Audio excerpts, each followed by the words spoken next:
Confidence makes you unshakable. Arrogance? That's just the echo that reminds them why. You don't go around proving yourself to the world, but if someone dares to test what you've built, you show them the version of you that never needed their approval. That version is called controlled arrogance. And let us get one thing straight from the start: you don't lack confidence because you're weak. You lack it because you were conditioned to doubt yourself from childhood. They planted the seed of obedience deep in your nervous system. Wait your turn. Raise your hand. Don't speak unless spoken to. These weren't just rules, they were neurological scripts designed to make you seek permission before expression. Now you hesitate, overthink, second-guess every bold instinct. Not because you can't act, but because your internal programming demands safety before movement. That hesitation isn't a flaw, it's a defense mechanism, installed and reinforced every time you obey it. Confidence isn't just some Instagram quote about believing in yourself. That's a surface-level fantasy peddled by people who never had to claw their way to self-worth. Real confidence is when your mind stops asking for permission, when your thoughts act without waiting for external validation, when your soul doesn't pause for applause. Why do lions never explain themselves? Why do storms never apologize? Because nature doesn't ask to exist. It simply is. But humans? We've been domesticated, trained to scan the room before we speak, to wait for claps before we believe our own voice. That's the illusion of confidence that it's earned through approval. Compliments, likes, status, titles. But the moment your confidence depends on those things, you've already lost. Because anything the world gives you, it can also take away.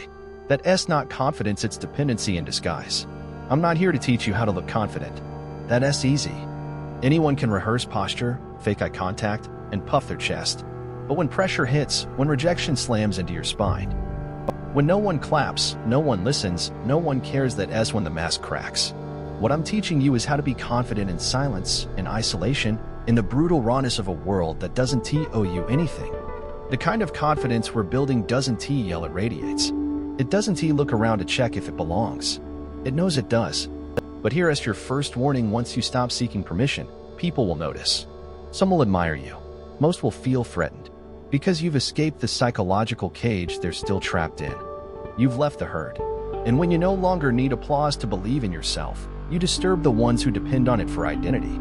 So ask yourself, can you handle the consequences of being free? Because real confidence will isolate you before it elevates you. You'll lose the comfort of approval, but you'll gain something far more powerful: presence. And presence, in a world addicted to noise, is true power. Let us get brutally honest. Most people don't lose confidence alone. They lose it the moment someone else watching. You know that feeling. Alone, you're sharp, focused, unstoppable. But the moment you're in a meeting, on a call, or in front of people, you shrink.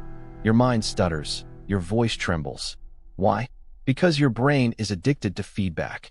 It was trained to believe confidence is something that follows praise, not something that fuels action.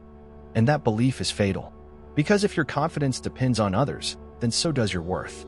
And that makes you controllable. But there's a switch, a circuit, deep inside your mind. And once you flip it, everything changes. It's the internal confidence circuit, and it starts with this hack: reward yourself. Train your brain to give itself the prize. Every time you speak without waiting for validation, every time you act without scanning the room, every time you take a step without needing applause, you create a new loop. Not a metaphorical one, a biological one. You trigger dopamine through bold risk. You spike testosterone, anchoring power. Serotonin calms the chaos. And oxytocin, usually tied to others, now ties you to yourself. The message becomes undeniable: I decide my worth. This is how warriors are born, not by applause, but by self-issued authority. You become your own judge, your own audience, your own standard. And once that loop kicks in, you stop hesitating. You stop explaining. You stop asking, am I good enough? Because you've stopped needing to ask at all. So here is your ritual. Call it the action before permission practice. Every day, pick one moment to act before you feel ready. Doesn't need to be dramatic. Speak first in a meeting. Post that unfiltered thought. Start that conversation. Make a bold decision. The goal is not perfection, it's conditioning. Nerve training. Confidence is not a feeling, it's a habit. And now, it's your turn to build it. You're rewiring your brain to act without checking for social safety. That's not rebellion, it's reclamation. Reclaiming your authority from the voices that trained you to shrink. B. The mirror statement.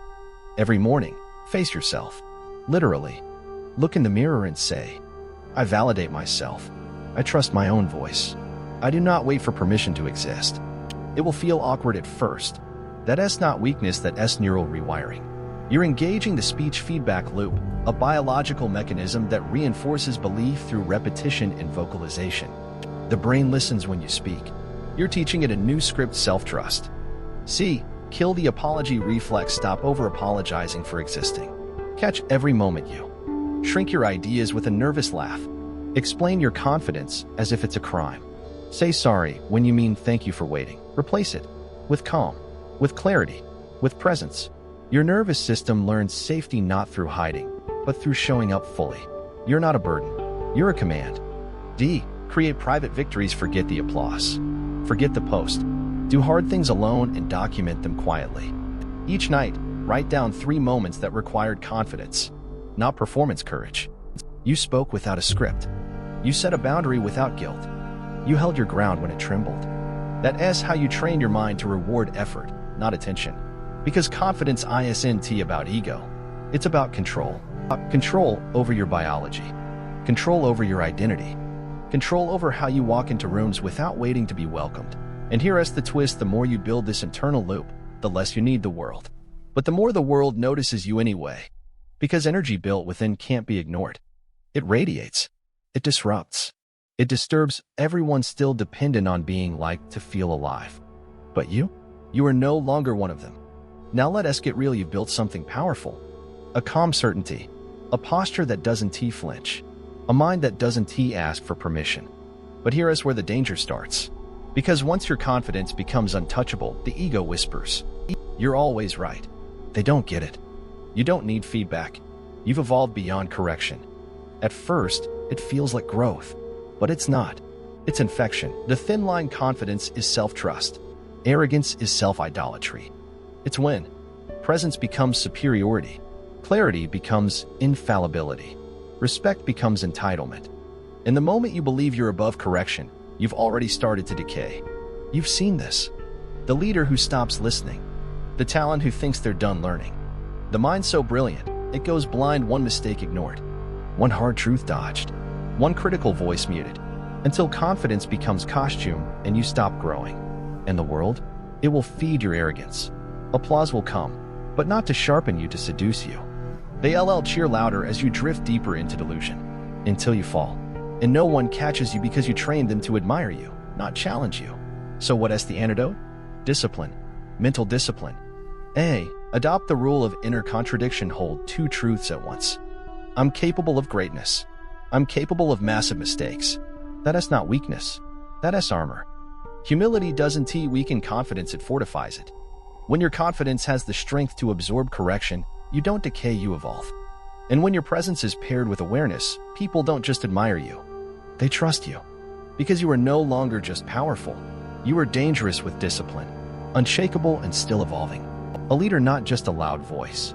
A presence, not a performance. And that's the kind of confidence no one can take. Because it's not built for show, it's built to last. The anchor: confidence rooted in reality. Confidence without humility is just ego in a costume. This is your mental center. The balance between believing in your ability and knowing you're fallible. Without this, power turns toxic. Weekly rituals: confidence with control. A. The humility ritual: once a week, seek constructive contradiction. Ask someone sharp to challenge your thinking. Not to break you. To keep you clean. This is mental hygiene. Scrub the ego before it calcifies. B. Study the fall every month. Study someone who fell from the top: CEOs, geniuses, politicians. Ask, where did brilliance blind them? When did self-belief turn to delusion? Let their mistakes be your mirrors.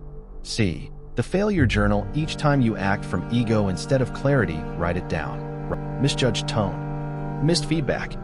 Microdominations. Then review weekly. Confidence without evidence of fallibility becomes fantasy. D. The private arena principle: each week, do something brave that no one sees. A hard truth shared. A risk taken in silence. Why? Because if your courage only shows up when there's a spotlight, it's not courage. It's choreography. Daily practice is system, not mood. A. Inner authority declaration: each morning. I do not shrink. I do not beg. I decide.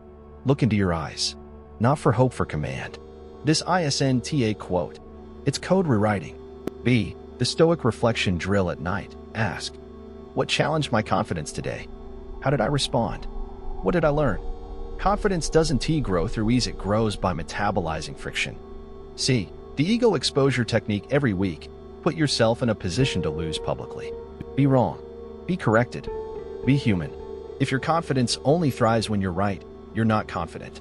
You're addicted to approval. Advanced integration flame without fire. A. Speak less. Mean more. Let silence be your ally. Speak only when it adds precision, not noise. Restraint becomes power when used deliberately. B. Remind yourself of the abyss. Keep a list of names who collapsed under unchecked self-belief. Study their arc. Feel their fall. Then make a vow, I will not be one of them. C. Ask the grounding question every day. Is my confidence creating freedom or fear? If people shrink around you, check yourself. You're not a leader, you're a warning. D.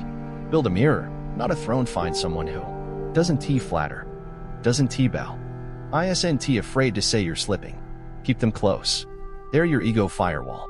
The final truth: confidence is not a virtue. It's a force, and forces must be mastered. Untethered, it destroys quietly through missed feedback, broken vision, and slow corrosion of self-awareness. The mind whispers lies like I'm beyond error. They don't get it. I earned the exception. That's not strength. That is self-rust. True power is quiet, measured, deadly precise. It doesn't need volume. It is volume. Legacy over ego. You've stopped asking for permission. You've killed the need for applause. But the climb comes with temptation to believe you're above reflection. Don't fall for it. Because the real elite, they don't chase validation. They chase mastery. They're not loud. They're focused. And when they walk in, they shift the room with silence. Remember, bold is not enough. Be disciplined. Powerful is not enough. Be precise. Seen is not enough. Be grounded. Winning is not enough.